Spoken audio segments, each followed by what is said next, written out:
नमस्कार दोस्तों, skill eco mart में आप सबका हार्दिक स्वागत है। आशा है कि आप सब लोग अच्छे होंगे। जैसा कि आप सब लोग जानते हैं कि एनएसडीसी मोबिलाइजेशन एजेंसीज के लिए फ़ेज़ 1 ऑलरेडी पब्लिश कर चुकी है।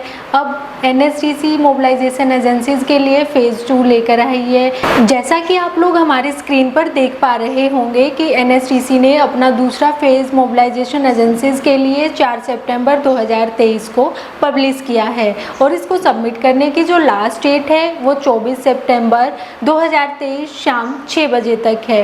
वेबसाइट जो एनएसडीसी ने दी हुई है ई-प्रो की वेबसाइट है, इस पर हमें अपने टेंडर को सबमिट करना है। इसको सबमिट करने के लिए हमें जो रिक्वायरमेंट है वो है कि हमारे पास अपने डिजिटल सिग्नेचर होने चाहिए, साइनिंग प्लस इंक्रिप्शन दोनों। इसको ऑनलाइन सबमिट करने के बाद हमें कुरियर नहीं करना है, इसको हमें फिजिकली सबमिट करना है। उसके बाद अगर हम बात करें दोस्तों एलिजिबिलिटी और क्राइटेरिया की, जो एनेक्चर 1 के अंदर दिया हुआ है और आप हमारी स्क्रीन पर देख पा रहे होंगे। क्राइटेरिया के 2 कॉलम्स दिए हुए हैं। पहले कॉलम के अंदर नॉर्मल एजेंसीज के लिए क्राइटेरिया दिया हुआ है और दूसरे कॉलम के अंदर जो कंपनी स्टार्टअप इंडिया के अंदर रजिस्टर्ड हैं उनके लिए क्राइटेरिया दिया हुआ है। तो पहले हम लोग नॉर्मल एजेंसीज के क्राइटेरिया के बारे में बात करते हैं।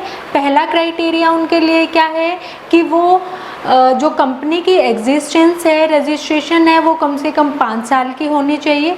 दूसरा, वो इनकम टैक्स डिपार्टमेंट में रजिस्टर्ड होनी चाहिए, उनका GSTIN नंबर होना चाहिए। तीसरा दोस्तों, अगर हम लोग टर्नओवर की बात करें, उनका एनुअल टर्नओवर जो है लास्ट 3 इयर्स का वो कम से कम 25 लाख होना चाहिए। और फोर्थ पॉइंट पे अगर हम लोग बात करें तो उन कंपनी का सेम फील्ड के अंदर कम से कम 3 साल का एक्सपीरियंस होना चाहिए। उसके बाद अगर दोस्तों हम लोग अगर एलिजिबिलिटी और क्राइटेरिया में बात करते हैं कि उनके जो कैंडिडेट्स हैं वो कितने मोबिलाइजेशन होने चाहिए, कम से कम 3000 कैंडिडेट्स को उन्होंने मोबिलाइज किया हुआ होना चाहिए। उसके बाद दोस्तों वो किसी भी डिपार्टमेंट से ऑर्गेनाइजेशन जो है ब्लैक लिस्टेड नहीं होना चाहिए। फीस जो है 11,000 प्लस GST रहेगी। उसके बाद अगर हम लोग बात करें जो कंपनी स्टार्टअप इंडिया के अंदर रजिस्टर्ड हैं उनके क्राइटेरिया की, तो उनका पहला क्राइटेरिया है वो जो है स्टार्टअप इंडिया DIP पे रजिस्टर्ड होनी चाहिए और सेम वो भी इनकम टैक्स डिपार्टमेंट के अंदर भी रजिस्टर्ड होनी चाहिए, उनका अपना GSTIN नंबर होना चाहिए। उसके बाद अगर दोस्तों हम लोग इनके टर्नओवर की बात करते हैं तो इन ऑर्गेनाइजेशन का टर्नओवर कम से कम 10 लाख होना चाहिए लास्ट 3 इयर्स के अंदर। उसके बाद अगर हम एक्सपीरियंस की बात करें दोस्तों तो कम से कम इन ऑर्गेनाइजेशंस का एक्सपीरियंस कम से कम 1 साल का होना चाहिए।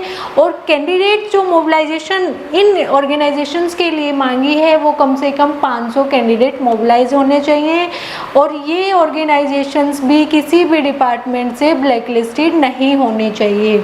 जो कंपनी स्टार्टअप इंडिया के अंदर रजिस्टर्ड हैं वो इसको बिना फीस के सबमिट कर सकती हैं। जैसा कि दोस्तों हम लोग स्क्रीन पर एनेक्चर 1 देख पा रहे हैं, इसके अंदर हमें अपनी ऑर्गेनाइजेशन की कुछ डिटेल्स डालनी है।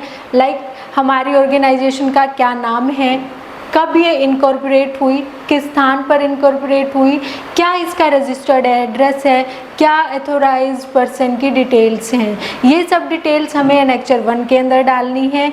एनेक्चर 2 आप हमारी स्क्रीन पर देख पा रहे हैं, इसके अंदर हमारा जितना भी मोबिलाइजेशन में पास्ट एक्सपीरियंस है वो हमें फिल करना है। लाइक हम लोगों ने कौन कौन सी फाइनेंशियल ईयर के अंदर काम किया, किन किन क्लाइंट्स के साथ हम लोगों ने काम किया और किन किन डिपार्टमेंट्स में किन किन प्रोजेक्ट्स पर हम लोगों ने काम किया, हमारे प्रोजेक्ट्स की वैल्यू क्या थी, किस एज ग्रुप्स के कैंडिडेट्स को हम लोगों ने मोबिलाइज किया और किन किन लोकेशंस पर हम लोगों ने मोबिलाइज किया। ये सारी डिटेल्स हम लोगों ने इस एनेक्चर के अंदर डालनी है। और लास्ट में जो आप हमारी स्क्रीन पर डिक्लेरेशन देख पा रहे हैं ये फर्म को अपनी लेटर हेड पर देनी है जो नॉट ब्लैक लिस्टेड का प्रूफ होगा। इस सारी प्रोसेस के पूरा हो जाने के बाद अगर हमारी ऑर्गेनाइजेशन सिलेक्ट हो जाती है तो NSTC हमें 2 साल के लिए एक एम्पेनलमेंट लेटर इशू करेगी। अगर हमारी परफॉर्मेंस अच्छी होगी तो इसको एक्सटेंड भी किया जा सकता है, और अगर हमारी परफॉर्मेंस अच्छी नहीं होगी तो इसको रिड्यूस भी किया जा सकता है। इस टेंडर की अधिक जानकारी के लिए हमारे दिए गए नंबर पर आप कांटेक्ट कर सकते हैं, और ऐसे ही जुड़े रहें दोस्तों हमारे साथ। हमारे वीडियोस को ढेर सारा प्यार दें और मिलते हैं अगली वीडियो में। धन्यवाद।